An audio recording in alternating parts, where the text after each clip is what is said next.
Clarifiant,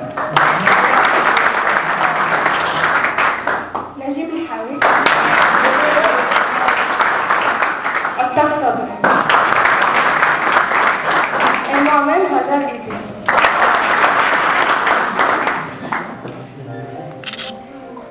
Nous sommes tous des élèves de la deuxième science physique. Remerciements. Au nom de mes camarades, je tiens d'abord à remercier notre professeur, M. Mimouni, pour l'aide qu'il nous a apportée tout au long de ce travail. Nous remercions également M. le directeur pour ses encouragements, sans oublier nos professeurs, nos camarades et tous ceux qui nous ont aidés à réaliser ce reportage. Cadre général. Vous savez bien que la Fondation Mohamed VI pour la protection de l'environnement organise chaque année un concours au profit des établissements du cycle secondaire qualifiant, c'est-à-dire pour les lycéens. Le principe de base consiste à choisir une problématique locale qui concerne l'environnement.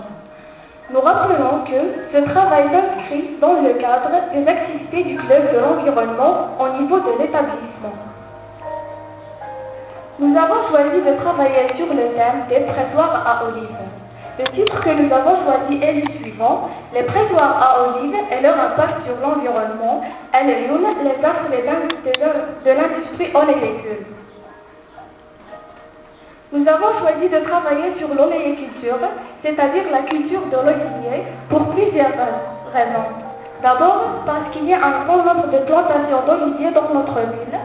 Ensuite, parce que la culture de l'olivier est bien implantée dans notre région et elle joue un rôle central dans la vie des populations locales.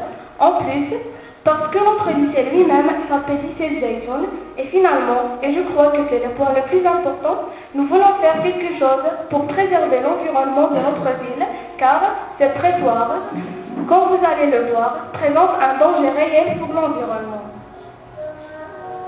Notre travail a porté surtout sur les déchets générés par les masras en particulier, les grignons d'olive qu'on appelle en arabe fétor, et surtout les margines qu'on appelle en arabe margine.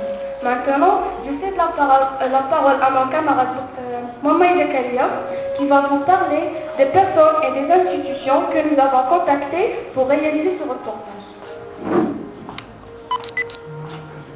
Bonsoir. Ce reportage nous a demandé beaucoup de temps et beaucoup d'efforts. Nous avons commencé notre enquête depuis le mois de novembre jusqu'au mois de février, ce qui veut dire qu'on fait 4 mois de travail. Cette période qui va de la mi-novembre jusqu'au mois de janvier de chaque année correspond à la saison de la cueillette des olives. Au cours de ces 4 mois, nous avons fait des déplacements dans plusieurs endroits de la ville. Nous avons visité des masras modernes, traditionnels et semi-modernes. Nous avons contacté plusieurs propriétaires de masras. Nous avons posé des questions aux autorités locales au niveau du Pachalik de Lyon. Nous avons interrogé le chef du BMH, c'est-à-dire le bureau municipal d'hygiène au conseil municipal. Nous avons contacté les représentants du ministère de l'Agriculture au centre de travaux agricoles de Lyon à Mériz. Nous avons également pris contact avec l'administrateur du service technique de la commune rurale de Enza. Nous avons eu des entretiens avec des acteurs de la société civile, notamment M. Mohamed Gaidi, etc. Nous avons eu quelques problèmes et quelques difficultés. Concernant les moyens de transport, on se déplace tout le temps à bicyclette et c'est fatigant.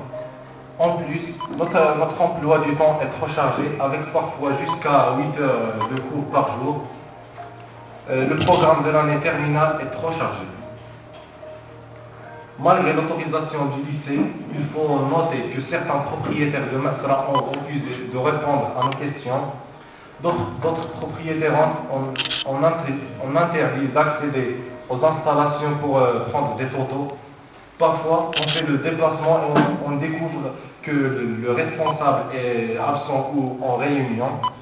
Il faut noter également que les grèves à répétition dans certaines institutions ont trop retardé notre travail. Mais d'une façon générale, il faut reconnaître que l'ensemble des responsables que nous avons contactés étaient compréhensifs et ont répondu à nos questions. Je profite de cette occasion pour remercier encore une fois tous ceux qui nous ont aidés à réaliser ce programme. Maintenant, je cède la parole à mon camarade Melhaoui Naji, qui va vous parler du danger que présentent les margines pour l'environnement local. Il va également vous présenter plusieurs photos que nous avons prises pendant ces derniers mois. Mesdames et messieurs, mes camarades, bonjour. Vous savez bien que pour fabriquer l'huile d'olive, on a besoin d'un pressoir à olive, ce qu'on appelle chez nous au Maroc, masra. Généralement, pour produire de l'huile d'olive, il y a 3 opérations principales. Phase 1, on écrase les olives. Le fait d'écraser les olives se fait dans une masra moderne, traditionnelle ou semi-moderne, comme vous pouvez le voir sur ces images.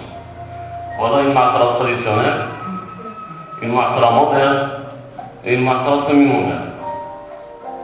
Phase 2, on presse la pâte. Phase 3, on sépare l'huile d'olive des autres éléments comme l'eau et les margines. Les déchets générés par la production de l'huile d'olive sont de 2 types. Les déchets solides ou grignons d'olive, comme vous voyez sur ces images. Les grignons de la masra traditionnelle restent un peu visqueux, comme vous pouvez le voir. Mais les grignons de la masra moderne ou semi-moderne sont secs. Les déchets liquides, c'est ce qu'on appelle les margines. Et ce sont les déchets les plus dangereux. Le problème, c'est que ces margines sont déversées directement dans la nature, comme vous voyez sur ces images. Voilà.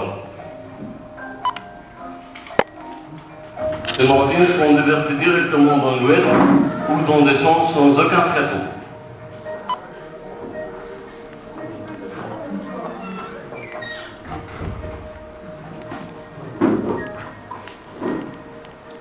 Les agriculteurs ont des puits longs de l'huile de myrrhe et ces margines s'infiltrent dans l'eau et se mélangent aux eaux d'irrigation. Voilà. Il faut rappeler que ces déchets liquides, appelés margines, sont chargés de matières toxiques. Elles s'infiltrent dans le sol et présentent un danger réel pour la nappe phréatique, c'est-à-dire pour les eaux souterraines. Voici encore d'autres photos.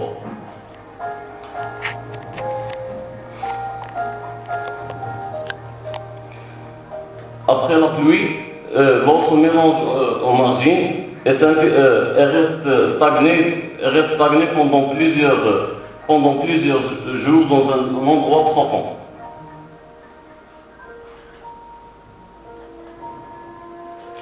Ajouter à cela l'odeur insupportable de ces margines et les déchets domestiques. Les experts affirment qu'un mètre cube de margine provoque une pollution égale à celle de 1500 personnes en un jour. Les margines présentent aussi un danger pour les plantes et pour les animaux. Ces margines constituent donc un grand problème écologique. Je vous signale aussi que cette pollution va augmenter pendant les prochaines années, car le plan Maroc Vert prévoit de planter des millions d'oliviers. Cela veut dire que les quantités de margines vont aussi augmenter. Pourtant, il y a une loi qui oblige les propriétaires de masra à protéger l'environnement. Je passe la parole à notre camarade Yahya Abdelawi qui va vous expliquer cela en détail.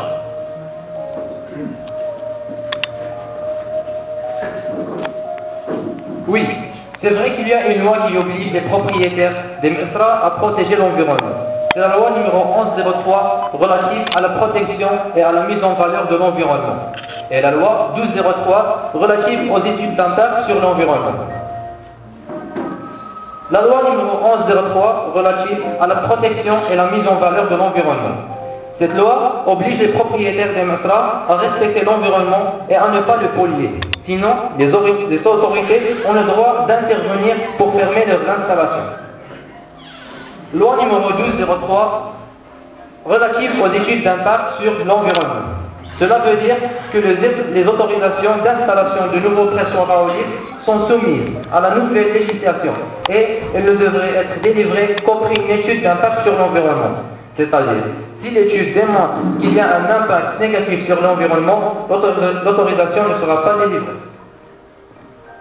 Comme vous venez de le voir, Ainsi, au lieu de déverser ces margines dans la nature, on peut les mettre dans ces bassins pour éviter de contaminer la nappe phréatique. L'avantage de ces bassins en plastique ou en béton est de permettre aux margines de s'évaporer et de ne pas contaminer la nappe phréatique. Je vous signale malheureusement qu'il y a un seul bassin de ce type dans toute la région de l'Aisne. Il faut également encourager la recherche scientifique dans ce domaine. Aujourd'hui, des recherches scientifiques montrent qu'on peut exploiter ces margines et ces grignons d'olive et les utiliser comme des engrais pour fertiliser le sol.